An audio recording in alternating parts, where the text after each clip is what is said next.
नमस्कार, स्वागत है आपका ज्ञानदीप सक्सेस पॉइंट के ऑनलाइन प्लेटफॉर्म पर। आज हम लोग संस्कृत के महत्वपूर्ण ऑब्जेक्टिव प्रश्नों को देखेंगे जो बोर्ड परीक्षा के दृष्टिकोण से काफ़ी महत्वपूर्ण हैं। और इस वीडियो को देखने के बाद आप लोग कमेंट बॉक्स में अपने स्कोर को ज़रूर पिन करेंगे। इससे पता चल पाएगा कि आपकी तैयारी किस ओर जा रही है। आइए शुरुआत करते हैं पहले प्रश्न की ओर। पहला प्रश्न है, गुजरात प्रदेश स्थित टंकारा नामक ग्राम में किसका जन्म स्थल है? अर्थात गुजरात प्रदेश में टंकारा नामक गांव में किनका जन्म हुआ था? तो इस प्रश्न का सही उत्तर होगा ऑप्शन नंबर सी, अर्थात स्वामी दयानंद। स्वामी दयानंद का जन्म गुजरात प्रदेश के टंकारा नामक गांव में 1824 ईस्वी में हुआ था। उनके बचपन का नाम मूल शंकर था और उन्होंने डीएवी दयानंद एंग्लो वैदिक का गठन किया था और वे आर्य समाज के संस्थापक भी थे। अब हम लोग नेक्स्ट प्रश्न की ओर चलते हैं। इससे एक प्रश्न से आपको कई प्रश्नों का उत्तर मिल जाएगा जो ऑब्जेक्टिव के दृष्टिकोण से काफ़ी महत्वपूर्ण है। आइए नेक्स्ट प्रश्न की ओर चलते हैं। बिना बुलाए कौन आता है? तो इस प्रश्न का सही उत्तर होगा ऑप्शन नंबर सी। जो मूर्ख व्यक्ति है वो क्या होता है कि बिना पूछे अंदर प्रवेश कर जाता है, बिना पूछे अधिक बोलता है, अविश्वास पर विश्वास दिलाता है। ये मूर्खों का काम है। अब हम लोग नेक्स्ट प्रश्न की ओर चलते हैं। महतराम भिक्षाम याचे यह किसकी उक्ति है? तो इस प्रश्न का जो सही उत्तर होगा ऑप्शन नंबर सी,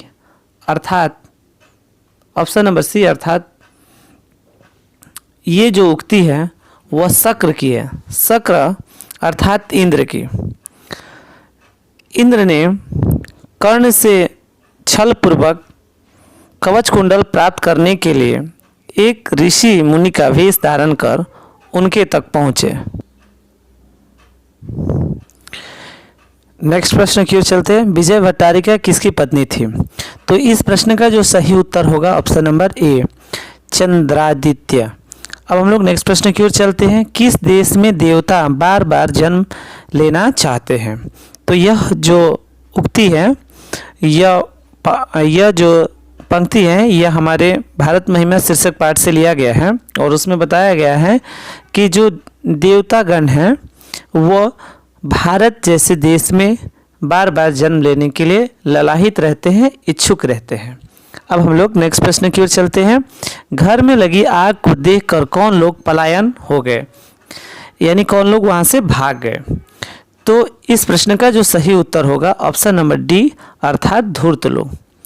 यह जो पाठ है यह आलस कथा शीर्षक पाठ से लिया गया है और इसके अंतर्गत क्या हुआ था कि जो बीरेश्वर नाम के मंत्री थे वो आलसी लोगों को मुफ्त में भोजन कराते थे।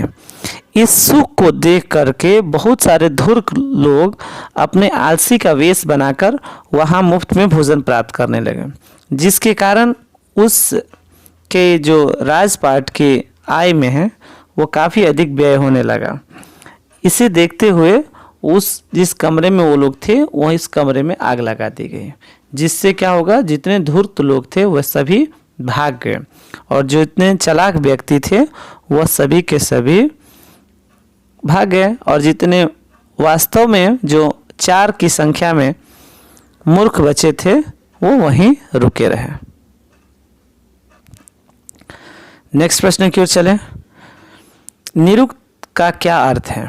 तो इस प्रश्न का जो सही उत्तर होगा ऑप्शन नंबर बी, अर्थात वेदार्थ बोध है।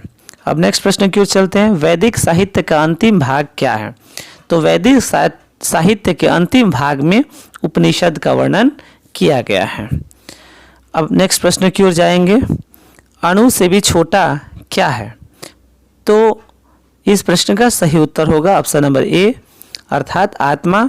कि आत्मा अणु से भी छोटा और महान से भी महान है और यह जंतु रूपी गुफा में निवास करती है। नेक्स्ट प्रश्न की ओर चलते हैं। काव्य मीमांसा नामक ग्रंथ किसने लिखा? Option number A Chandrashekhar, option number B Vireshwar, option number C Rajashekhar और option number D Himanshu Shekhar. तो इस प्रश्न का जो सही उत्तर होगा ऑप्शन नंबर ए, अर्थात राजशेखर ने काव्य मीमांसा नामक ग्रंथ की रचना किए थे। अब हम लोग नेक्स्ट प्रश्न की ओर चलें। पाटलिपुत्र किस नदी के किनारे अवस्थित है? पाटलिपुत्र अर्थात वर्तमान की पटना, यह गंगा नदी के तट पर अवस्थित है। नेक्स्ट प्रश्न की ओर चलते हैं। विद्यापति कौन थे? तो इस प्रश्न का सही उत्तर होगा ऑप्शन नंबर ए, विद्यापति मैथिली कवि थे और उन्होंने साहित्य के विकास में बहुत सारे योगदान उन्होंने दिए। नेक्स्ट प्रश्न की ओर चलते हैं। पाटलिपुत्र में कौमुदी महोत्सव किस ऋतु में मनाया जाता है? इस प्रश्न का जो सही उत्तर होगा ऑप्शन नंबर बी, अर्थात पाटलिपुत्र में जो कौमुदी महोत्सव है यह शरद ऋतु में मनाया जाता है। अब हम लोग नेक्स्ट प्रश्न की ओर चलते हैं। नीतिकार द्वारा शत्रु किसे माना जाता है?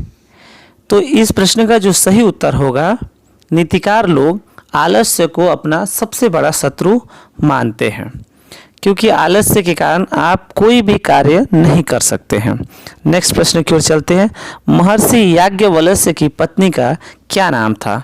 तो इस प्रश्न का जो सही उत्तर होगा ऑप्शन नंबर ए, अर्थात मैत्रेयी। अब हम लोग नेक्स्ट प्रश्न की ओर चलते हैं। नेक्स्ट प्रश्न है, जनक की सभा में शास्त्रार्थ कुशलम महिला कौन थी? तो इस प्रश्न का जो सही उत्तर होगा ऑप्शन नंबर ए, गार्गी वाचकनवी थी। नेक्स्ट प्रश्न की ओर चलते हैं। विजयांका किस कल्प की कवियत्री थी? तो इस प्रश्न का जो सही उत्तर होगा ऑप्शन नंबर बी, अर्थात प्रथम कल्प की वह कवियत्री थी। नेक्स्ट प्रश्न की ओर चलते हैं। गायन्ती देवा किल गीतानि धन्यास्तुति भारत भूमि भागे पुरुषा सुरत्वात् पद किस पुराण से लिया गया है? यह जो श्लोक है ये हमारे भारत माता शीर्षक पाठ से ली गई है और यह भारत माता शीर्षक पाठ जो है उसमें से विष्णु पुराण से यह श्लोक ली गई है। अब नेक्स्ट प्रश्न की ओर चलते हैं। भारत महिमा पाठ का मुख्य संदेश क्या है? तो भारत महिमा पाठ का मुख्य संदेश यह है कि देशभक्ति, क्योंकि उसमें यह बताया गया है कि समेसाम देशभक्ति अर्थात लोगों की देशभक्ति इस प्रकार से हो कि सभी विश्व के समस्त लोग इसे उदाहरण स्वरूप में स्वीकार करें। नेक्स्ट प्रश्न की ओर चलते हैं। संस्कारों की कुल संख्या कितनी है? तो इस प्रश्न का जो सही उत्तर होगा ऑप्शन नंबर ए, यानी कुल मिलाकर संस्कारों की संख्या 16 है। ये 6 समूह में बटा होता है। एक जन्मत पूर्व संस्कार होता है, उसके बाद शैशव संस्कार होता है, जन्मत पूर्व में 3 संस्कार, शैशव अवस्था में 6 संस्कार, उसके बाद शिक्षा संस्कार के रूप में 5 संस्कार, उसके बाद गृहस्थ जीवन के रूप में एक विवाह संस्कार और उसके बाद एक मरने के पश्चात अंत्येष्टि संस्कार। इस प्रकार कुल संस्कारों की संख्या 16 हो गई। अब नेक्स्ट प्रश्न है, गोदान किस संस्कार का मुख्य कर्म है? तो इस प्रश्न का जो सही उत्तर होगा ऑप्शन नंबर सी, अर्थात केशान संस्कार के अंतर्गत गोदान आता है। जब बच्चा गुरु के आश्रम में पढ़ने के लिए जाता है तो सबसे पहले इसका जब मुंडन होता है तो उस स्थिति में उस संस्कार के में वो लोग गोदान करते हैं अपने गुरुजनों को। नेक्स्ट प्रश्न की ओर चलते हैं। परम तृप्ति किससे मिलती है? तो इस प्रश्न का जो सही उत्तर होगा वह ऑप्शन नंबर ए होगा, अर्थात विद्या ही परम तृप्ति का साधन है। नित्य श्लोका पाठ में बताया गया है कि क्षमा सबसे बड़ी उत्तम शांति है, अहिंसा सबसे बड़े सुख प्रदान करने वाला साधन है और जो सत्य बोलने से धर्म की रक्षा होती है। आइए अब नेक्स्ट प्रश्न की ओर चलते हैं। नरक के कितने द्वार होते हैं? तो इस प्रश्न का जो सही उत्तर होगा ऑप्शन नंबर ए, अर्थात नरक के 3 द्वार होते हैं, काम, क्रोध और लोभ। ये मनुष्य के ऐश्वर्य का नाश कर देती है, अतः मनुष्य को इन तीनों दोषों को त्याग कर देना चाहिए। नेक्स्ट प्रश्न की ओर जाते हैं। कर्मवीर कथा का नायक कौन है? तो इस प्रश्न का जो सही उत्तर होगा ऑप्शन नंबर ए अर्थात राम प्रवेश कर्मवीर पाठ का नायक है। राम प्रवेश भीखन टोला नामक गांव के रहने वाला था। वो काफ़ी मेधावी छात्र था, दलित छात्र था, लेकिन अपने पढ़ाई के आधार पर उन्होंने अपने विद्यालय महाविद्यालय से लेकर के केंद्रीय लोक सेवा परीक्षाओं में उन्नत स्थान को प्राप्त किया। आइए अब नेक्स्ट प्रश्न की ओर चलते हैं। छात्रों का तप क्या है? इस प्रश्न का जो सही उत्तर होगा ऑप्शन नंबर ए अर्थात अध्ययन ही छात्रों का तप है। नेक्स्ट प्रश्न की ओर चलते हैं। स्वामी दयानंद के द्वारा आर्य समाज की स्थापना कब हुई? जैसा कि हम लोग जानते हैं कि स्वामी दयानंद ने आर्य समाज की स्थापना 1875 ईस्वी में किया था और इन्होंने डीएवी की भी स्थापना की थी। अब नेक्स्ट प्रश्न की ओर चलते हैं। नेक्स्ट प्रश्न है बिरजानंद किसके गुरु थे? तो इस प्रश्न का जो सही उत्तर होगा ऑप्शन नंबर ए अर्थात स्वामी दयानंद जी के गुरु का नाम था बिरजानंद।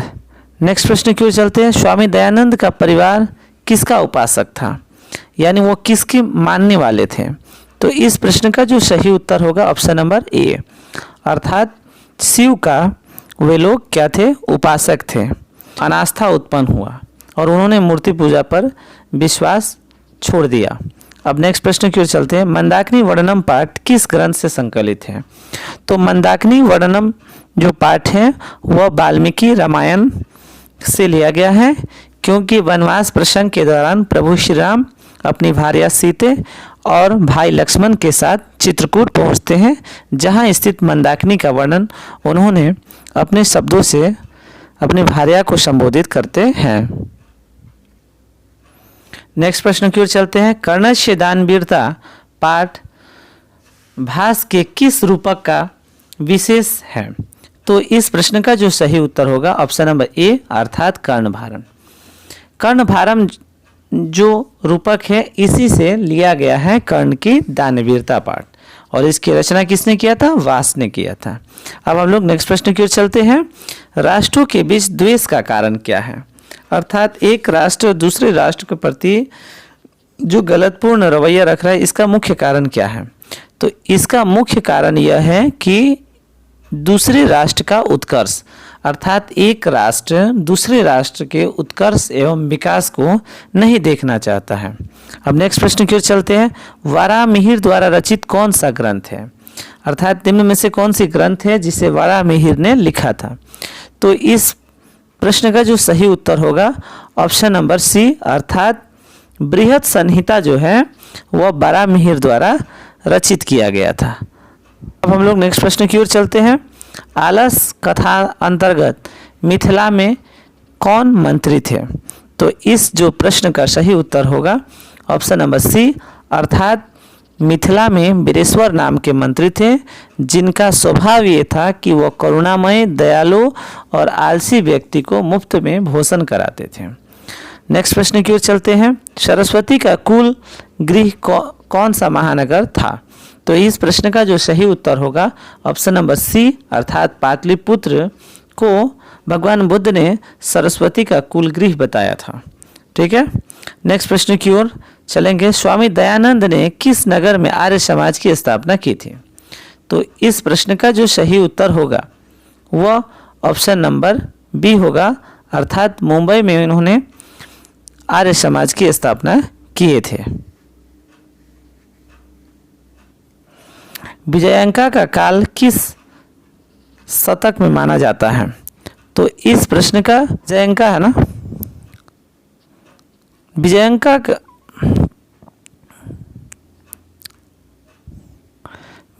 का काल किस शतक में माना जाता है? तो इस प्रश्न का जो सही उत्तर होगा ऑप्शन नंबर डी अर्थात अष्टम में होगा। नेक्स्ट प्रश्न की ओर चलते हैं। आप एक देश दूसरे देश को क्या देखकर जलता है? तो इस प्रश्न का सही उत्तर होगा ऑप्शन नंबर बी, एक देश दूसरे देश के उत्कर्ष को देखकर ही जलता है। अब नेक्स्ट प्रश्न की ओर चलेंगे। याज्ञवल्क्य अपनी पत्नी मैत्रेयी को किसकी शिक्षा देते थे? तो इस प्रश्न का जो सही उत्तर होगा वह होगा ऑप्शन नंबर सी, अर्थात आत्मतत्व। ऑप्शन नंबर सी, आत्मतत्व की शिक्षा वो अपनी पत्नी मैत्रेयी को देते थे। नेक्स्ट प्रश्न की ओर चलते हैं। पटना नगर की पालिका देवी कौन है? तो इस प्रश्न का सही उत्तर होगा ऑप्शन नंबर सी, अर्थात पटन देवी पटना नगर की पालिका देवी है। नेक्स्ट प्रश्न की ओर चलते हैं। अलस कथा के रचयिता कौन है? तो इस प्रश्न का जो सही उत्तर होगा ऑप्शन नंबर बी, अर्थात अलस कथा पाठ को विद्यापति द्वारा लिखा गया है। नेक्स्ट प्रश्न की ओर चलते हैं। आलसशाला में आग लगने पर कितने लोग नहीं भागे? तो इस प्रश्न का जो सही उत्तर होगा ऑप्शन नंबर सी, अर्थात 4 आलसी वास्तव में आलसी थे, आग लगने पर ये वहाँ अपने स्थान से इधर उधर नहीं हुए। नेक्स्ट प्रश्न की ओर चलते हैं। संसार में बच्चों का सच्चा रक्षक कौन होता है? तो इस प्रश्न का तो सही उत्तर होगा ऑप्शन नंबर ए, अर्थात माता। नेक्स्ट प्रश्न की ओर चलते हैं। ऋग्वेद में कितनी मंत्र दर्शनावती ऋषिकाओं का उल्लेख है? तो इस प्रश्न का जो सही उत्तर होगा ऑप्शन नंबर बी, अर्थात चतुर्विंशति। नेक्स्ट प्रश्न की ओर चलते हैं। याज्ञवल्क्य की पत्नी कौन थी? तो इस प्रश्न का जो सही उत्तर होगा ऑप्शन ए, अर्थात मैत्रेयी याज्ञवल्क्य की पत्नी थी। अब नेक्स्ट प्रश्न की ओर चलते हैं। महाभारत में किस लेखिका का उल्लेख मिलता है? तो इस प्रश्न का सही उत्तर होगा ऑप्शन नंबर सी, अर्थात सुलभा का।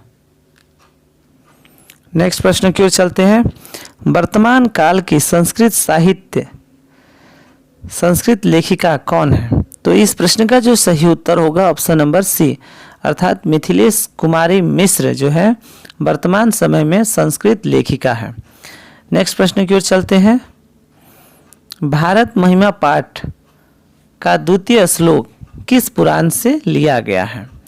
तो इस प्रश्न का जो सही उत्तर होगा उससे ऑप्शन नंबर बी, अर्थात भागवत पुराण से। पहला श्लोक विष्णु पुराण से और दूसरा श्लोक भागवत पुराण से लिया गया है। नेक्स्ट प्रश्न की ओर चलते हैं। जन्म पूर्व संस्कार कितने हैं? तो इस प्रश्न का जो सही उत्तर होगा ऑप्शन नंबर डी, अर्थात जन्म के पूर्व 3 संस्कार होते हैं। उसमें गर्भाधान, गर्भ की रक्षा करना, ये सभी महत्वपूर्ण है।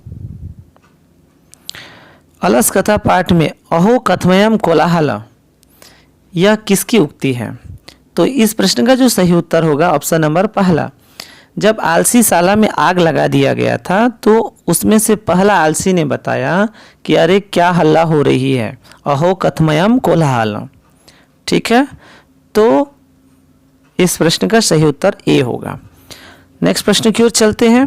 भारतीय संस्कृति को अद्वितीय विशेषता क्या है? तो भारतीय संस्कृति की जो अद्वितीय व्यवस्था है वह संस्कार है। नेक्स्ट प्रश्न की ओर चलते हैं। स्वच्छंद का संधि विच्छेद क्या है? तो इस प्रश्न का जो सही उत्तर होगा ऑप्शन नंबर सी, अर्थात स्व प्लस छंद बराबर स्वच्छंद होता है। इस प्रकार यह कुल 51 प्रश्नों का जो सीरीज था वह खत्म हुआ।